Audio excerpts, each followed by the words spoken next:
अस्सलाम वालेकुम, क्या हाल चाल है? उम्मीद करते हैं कि आप खैरियत से होंगे। हमारी दुआ है कि आप हमेशा खुश रहें, हंसते और मुस्कुराते रहें और इसी तरह हमें अपना प्यार दिखाते रहें। बिल्कुल जी, मेरा नाम मुअज्जम है। मैं हूं तारिक महमूद। मेरा नाम मोहम्मद यूसुफ। तो आज हम जिस वीडियो पर रिएक्ट करने जा रहे हैं, वीडियो का टाइटल है Pakistan tells people to drink sattu, no money left for tea imports. हमारे यहाँ कहावत है ना, इसके तो सत्तू ही मुक गए हैं। तो सत्तू मुक जाते हैं, जब बंदा खत्म हो जाता है ना उसके सत्तू मुक जाते हैं। तो ये जो सत्तू है ना, खत्म हो गया था इसलिए सत्तू खत्म करने के लिए, ये सत्तू ज्यादा कंज्यूम करने के लिए बोल रहे हैं। चलो वीडियो देखते हैं और अपना रिव्यू पर देंगे। कौन करता है?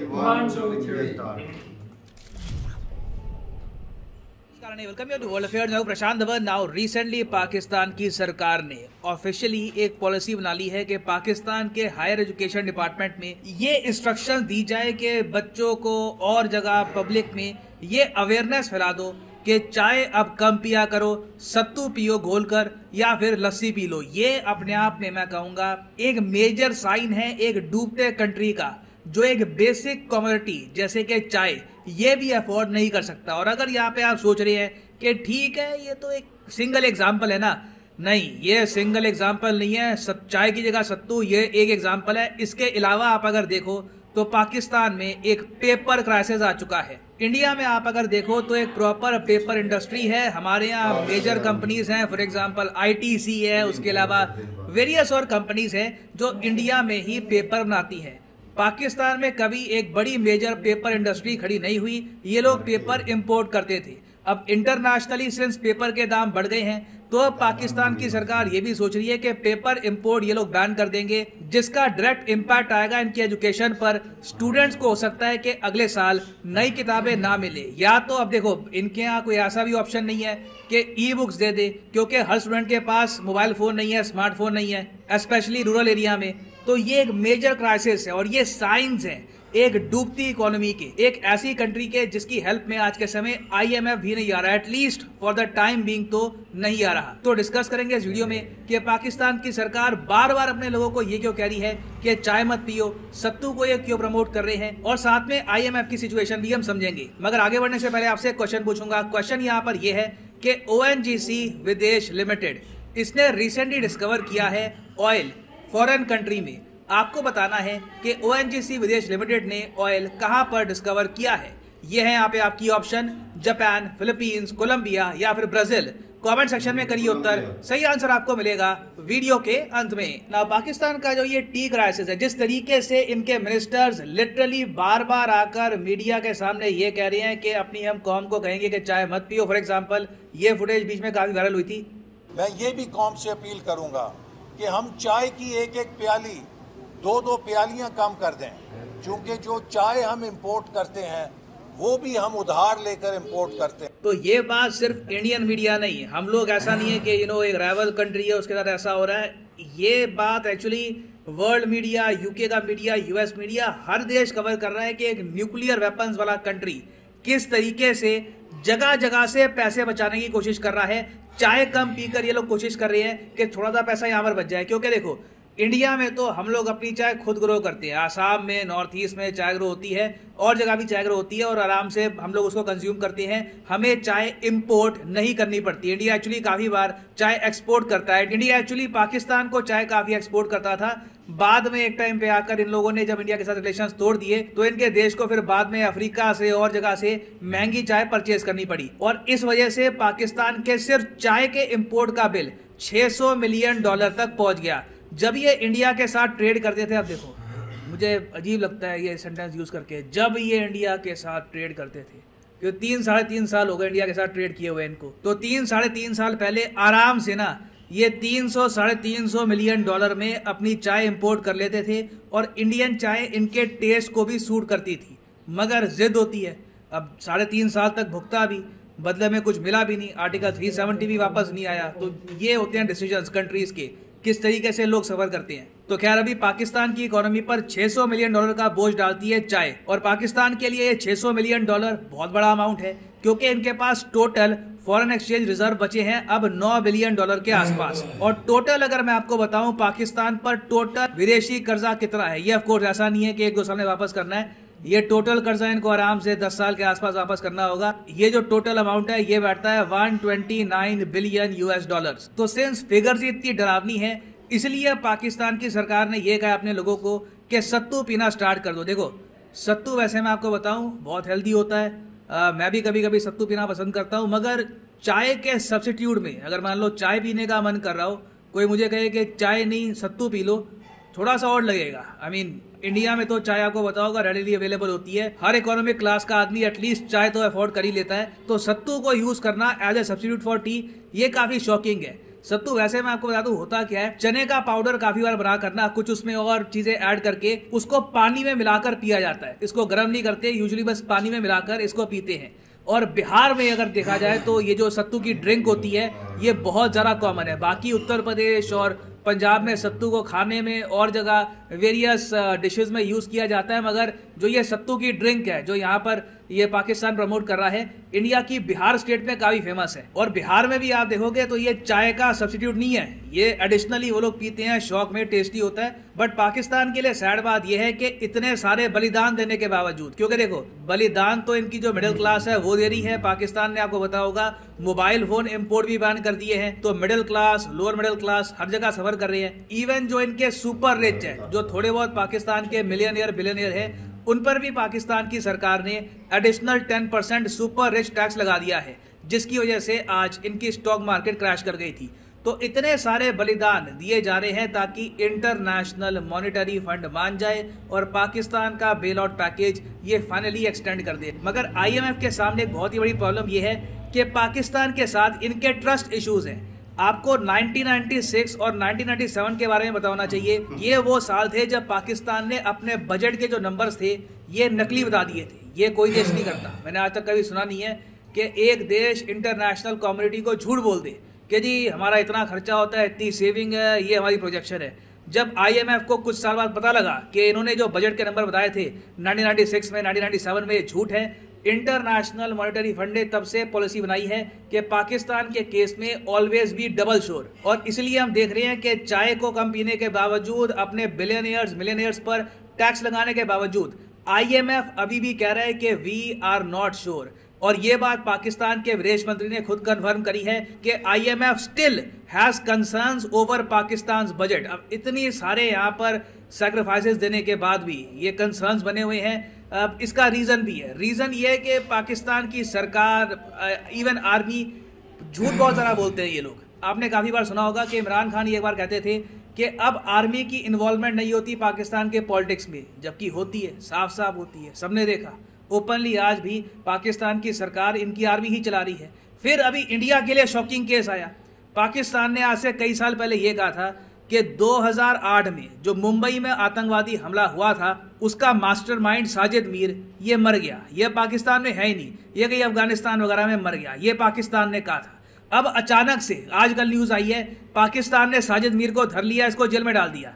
हम लोग शॉक्ड है, तुम तो कह रहे थे ये मर गया है, ये 2009 मुंबई टेरर अटैक्स का आतंकवादी मर गया, बट ही स्टिल अलाइव। और ये बताया जा रहा है पाकिस्तान ने इसलिए किया है क्योंकि FATF की टीम कुछ ही महीनों में पाकिस्तान में आएगी जांच पड़ताल करने के लिए कि ग्राउंड लेवल पर यहाँ पर क्या सिचुएशन है, क्या जेन्युइनली इन्होंने आतंकवादी जेल किए हैं या नहीं किए।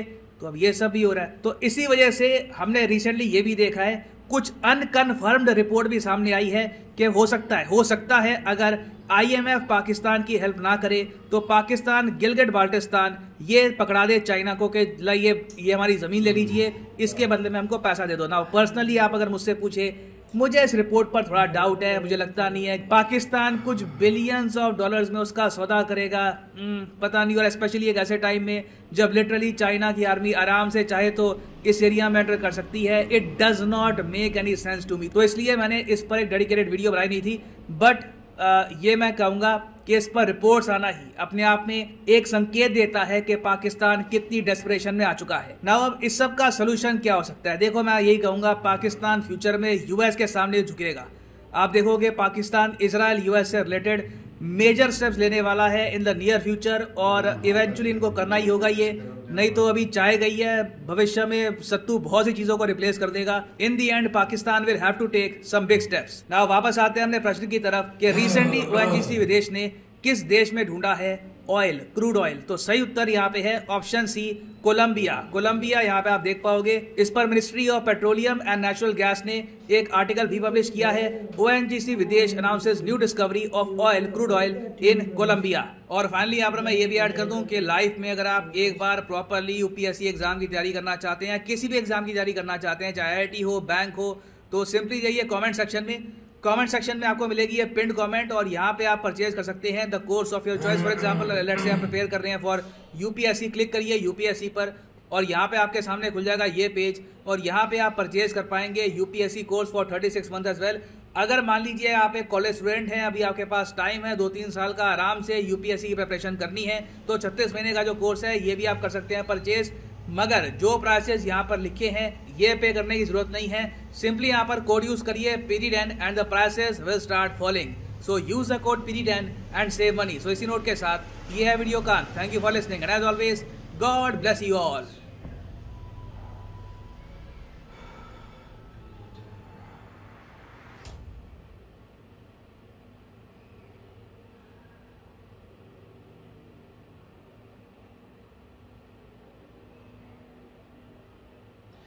चलें जी, वीडियो खत्म हो गई, और ये तो सत्तू खत्म करने वाली बात है। इस तरह चाय को सत्तू से रिप्लेस किया जा रहा है ना, मैं कहता हूँ सत्तू में काश इतनी पावर होती कि ये जो हमारे सियासतदान हैं ना, सत्तू से इनको भी रिप्लेस किया जा सकता, लेकिन हमारे पास वो ऑप्शन नहीं है। ये रिप्लेस हो ही नहीं सकते, क्योंकि जितना इन लोगों ने इस कंट्री को नुकसान पहुँचाया, जो भी आएगा ना वो इसको खड़ा नहीं कर सकता, इस कगार पे छोड़ दिया। और मैं इसके पीछे जो सबसे बड़ा हाथ है ना, वो मैं बोलूँगा हमारी हुकूमत और हमारे मौलवी हज़रात। कंट्री को इतना रेडिकलाइज कर दिया है कि वो कोई भी बात हो तो वो दीन के ऊपर ले आते हैं, धर्म के ऊपर ले आते हैं, और देखते नहीं कि ये चलेगा निज़ाम कैसे। वो टीएलपी वालों को कैसे चला मुल्क, वो किसी की सोच ही नहीं है भाई, भी कंट्री किस हालात में जा रहा है। यूरोपियन कंट्री सारे तारक पे कुर्सी की दौड़ में चाहे जो बात करते हैं वो बंद की चूरन देते हैं, डबल रेट भर के 600 मिलियन की इंपोर्ट करता है पाकिस्तान चाय। 600 मिलियन अब किधर से लाएंगे 600 मिलियन? वो दूसरे कंट्री हजारों बिलियन की बात करते हैं, हम तो वो मिलियन पे आ गए भाई। बिलियन की पहले बात हो जाती थी, अब मिलियन। मैं कहता हूँ ऐसा ना हो कि मिलियन से भी नीचे कोई सिस्टम हो तो उधर ना आ जाए काम, जिस तरफ ये कंट्री चल पड़ा है। तारक भाई वो भी इंपोर्ट ही करने पड़ेंगे।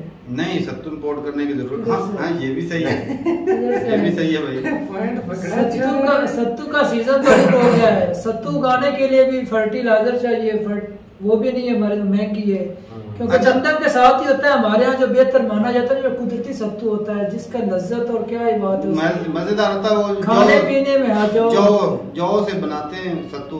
आप जब हो रहे थे ना वो चना से, वो चना वाला तो हमने टेस्ट नहीं किया हुआ, वो भी हमारे पास। अच्छा, उसको भून के ना वो फिर उसको पीसते हैं, फिर वो बनता है। वो कणक के साथ ही तारे बहुत है, मगर हमारे यहाँ कणक पहले कम है, तो सत्तू किधर से हमारी रिक्वायरमेंट पूरी करेंगे?